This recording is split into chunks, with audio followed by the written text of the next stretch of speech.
During his second missionary journey, Paul started several churches in an area called Galatia. Later, Paul wrote a letter to these churches because they were facing a big problem. The Galatian Christians had believed the gospel Paul preached to them, but false teachers had come preaching a different message, and the Galatians started to believe those lies.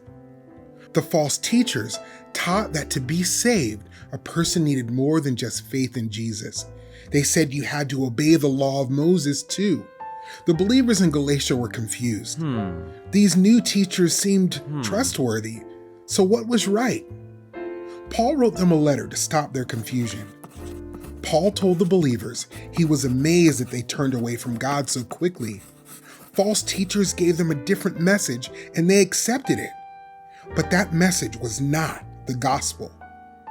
Paul said that God will punish anyone who comes preaching a different message than the gospel he gave us through his son Jesus. Paul reminded the Galatians of what God had done for him. Before Paul met Jesus, Paul persecuted believers. Jesus appeared to Paul and called him to preach the gospel to the Gentiles. Jesus changed Paul, and Paul dedicated his life to serving Jesus. Paul knew the gospel. Jesus came into the world to save sinners. This good news is for the Jews and Gentiles, and Jesus is all they need. Paul told the Galatians they were foolish. He urged them to think. Did they receive the Holy Spirit because they obeyed the laws? No. Did they receive the Holy Spirit because they heard the gospel and believed by faith? Yes. Paul wanted to make this clear. Every believer becomes a Christian by faith in Jesus. Every believer continues as a Christian by faith. No matter what any person says otherwise, no one can be saved by the law.